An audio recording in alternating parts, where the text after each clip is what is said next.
Internet te va súper lento y no sabes por qué. Estás cansado de llamar a tu compañía telefónica y que la solución que te den sea, por favor, ¿puedes reiniciar el router? Pues bueno, vamos a enseñaros cómo podéis solucionar esta problemática. Y es que probablemente el problema resida en vuestra instalación, ya que hay muchísimos tipos de cable y dependiendo del cable que tenéis, pues podéis exigir un rendimiento u otro. Y lo primero de todo es identificar qué instalación tenéis en casa. En el vídeo de hoy vamos a aprender cómo identificar esos cables, conoceremos los más comunes y os enseñaremos a hacer vuestros propios cables de red. Y para estar al tanto de lo que se viene, os voy a dejar el enlace del Discord en la caja de descripción para que podáis acceder y bueno, pues disfrutar del contenido. Antes de empezar el vídeo, deciros que el vídeo del PC Gamer chino me está teniendo unos muy buenos resultados y veo que os interesa el tema. Por lo tanto, me voy a poner manos a la obra y voy a pedir ese pack de CPU, placa base de memoria RAM para ya hacer los unboxing, reviews y ver hasta dónde es capaz de llegar dentro del vídeo.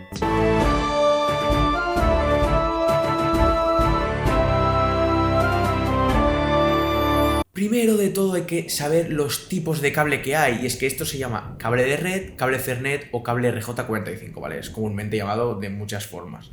Y lo primero de todo es conocer qué tipos de cable hay, porque como os he dicho, dependiendo del cable, puedes llegar a alcanzar unas velocidades u otras. Entonces, claro, no puedes exigir un rendimiento que tu cable nunca te va a dar. Primero de todo, ¿para qué sirve el cable de red? Pues el cable de red es lo que conectamos Smart TVs, PlayStation 5, NAS, ordenadores, esos famosos PLCs, ¿no?, que evitan ese uso del demoníaco Wi-Fi. Pues todo esto lo conectamos al router mediante un cable de red.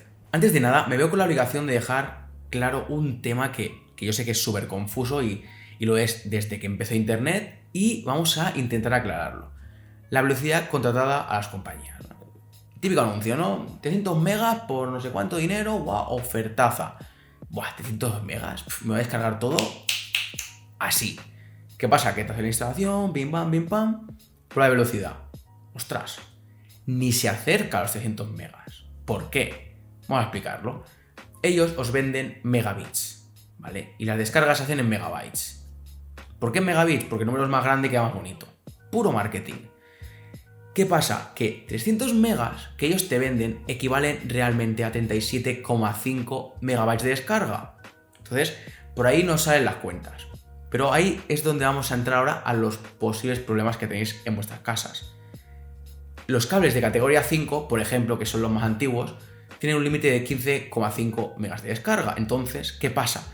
Pues pasa que si tenemos contratado 300 megas que equivalen a 37,5 megas de descarga y tenemos un cable que no supera los 15,5, ¿qué está pasando? Está pasando que estamos pagando un servicio y solo podemos disfrutar por límites físicos del 41,3% de esa banda ancha. Y el motivo de este vídeo es poder identificar este tipo de problemas y ponerle solución. Y a continuación os voy a mostrar las categorías, porque los cables se diferencian por categorías. Y dependiendo de la categoría, pues tiene, digamos, unas velocidades u otras. Podéis ver cómo tenemos desde la categoría 5, que es la que os he comentado, que la velocidad de descarga es de 15,5 megas como mucho, hasta la categoría 8, que tenemos la pedazo de velocidad de 5000 megas por segundo. Y además de ver las velocidades en esta tabla, que bueno, las velocidades se entienden bastante bien, aparte os he puesto una relación de velocidad y velocidad de descarga, ¿no? Esa diferencia entre megabits y megabytes que os he explicado. Y hay otro dato, otro valor, la frecuencia. Y diréis, ¿qué es la frecuencia? ¿Qué son esos megahercios? Pues digamos que es la potencia del cable, ¿no? La potencia de internet de nuestra casa. Y es que dependiendo de la potencia, podemos tener un cable más o menos largo. Y claro, como más largo sea el cable, más potencia necesitamos para hacer llegar la información. Por lo tanto, si tenemos un categoría 5, pues cuanto más corto sea el cable, pues mejor. Y ahora viene la pregunta del millón, ¿qué cable tengo en casa? ¿Cómo lo sé, no? Que es un cable. Pues si cogéis el cable y os fijáis en lo que es la cobertura de plástico a lo largo del cable, vais a ver varios datos. Y entre ellos sale la categoría, apantallamiento electromagnético, que lo lees y dices, qué poderoso, ¿no? Pues ir más lejos es algo bastante simple.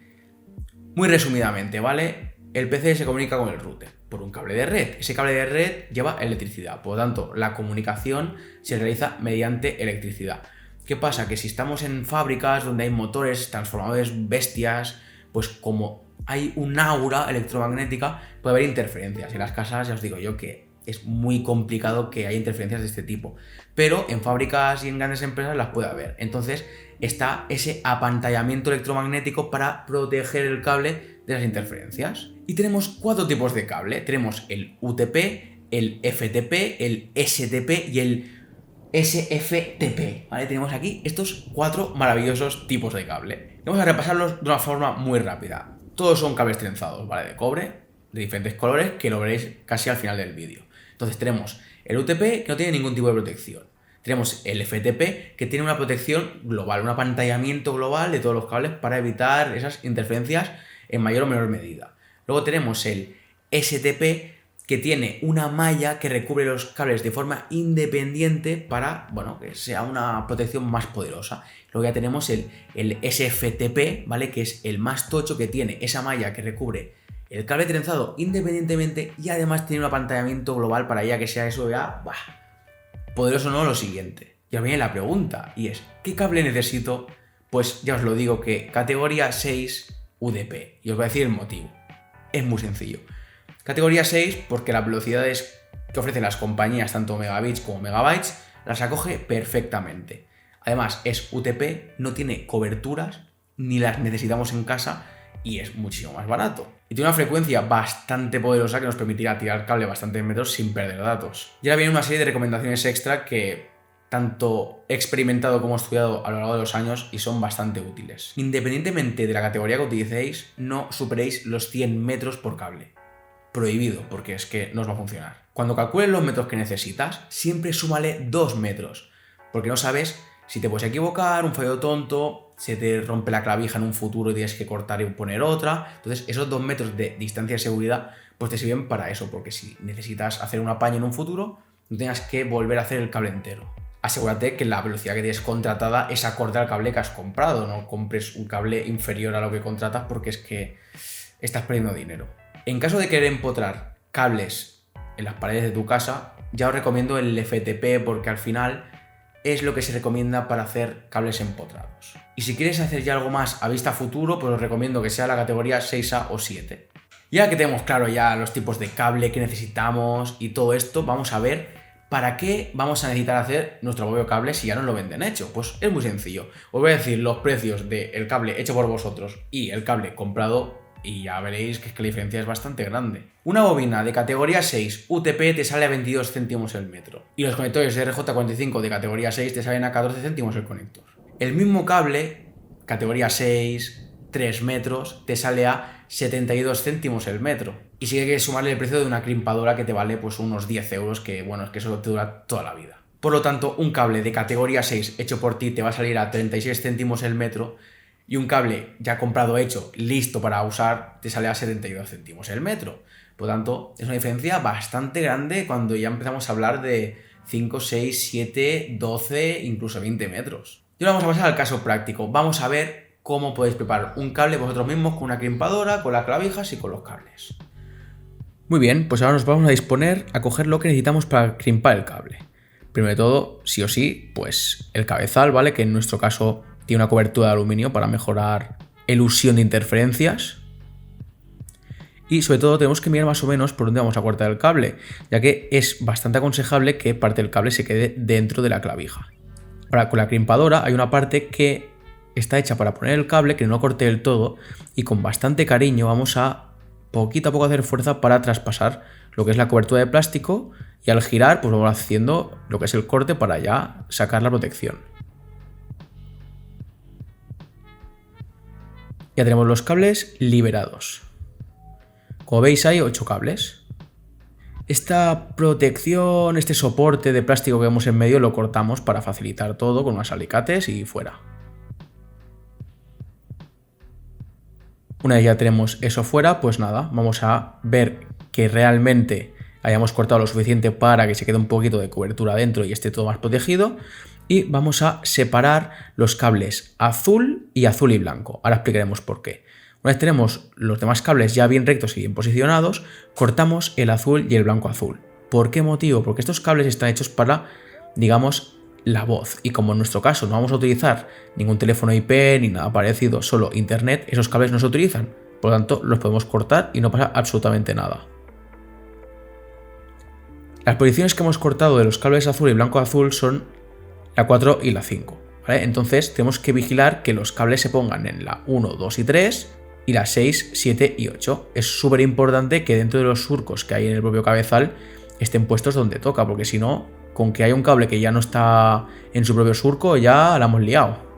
Como podéis ver, está bien puesto con la cobertura dentro del cabezal, ¿vale? Para proteger mejor los cables. Y un truquito es mirar la parte posterior y ver cómo los cables tocan la parte de plástico. Entonces nos aseguramos que realmente esos cables están puestos en los contactos antes de crimpar. Ahora simplemente cogemos la crimpadora, nos aseguramos que la parte de los cabezales está por la parte de los cabezales de la crimpadora. Una vez introducido perfectamente en la parte de J45 de la crimpadora, apretamos bien fuerte para que los contactos toquen bien con los cables y no haya ningún tipo de interferencia ni mal contacto. Ya podemos retirar el cable de la crimpadora y como veis queda muy bien cogido. Y ahora ya solo queda conectarlo a tu router o tu ordenador y disfrutar del nuevo cable. Este es el vídeo de hoy, espero que os haya encantado. Yo creo que es uno de los vídeos estos que dices, ostras, es que esto es súper útil, ya tanto por los conceptos que explicas, ¿no? Porque hay que dejar claro todo este embrollo que hay entre los 300 megas, no sé qué. A ver, esto es importante saberlo. Y además, que cuando necesitas cable de red dices, ostras, es que me estoy dejando un dineral. Y si haces tú el cable, pues es que al final te sale mucho más barato. Y la verdad que es un tema que me gusta bastante hablar, porque el tema de las redes es algo que todos tenemos. Y yo creo que todos deberíamos conocer para intentar ahorrarnos problemas. Así que si os ha gustado el vídeo, dejadme un pedazo de like y una suscripción. Si tenéis cualquier consulta, pues oye, me dejáis en la caja de comentarios, en el Discord, en Twitter, Instagram, donde os apetezca, pues ahí me podéis preguntar lo que necesitéis y ya veremos qué podemos hacer. Me callo ya, os dejo tranquilos ya hasta la semana que viene, pero hay que recordar siempre algo muy importante, y es que entre todos vamos a hacer que la informática sea más parecida a una cultura de todos que una brujería de pocos. Ahora sí que sí, nos vemos la semana que viene.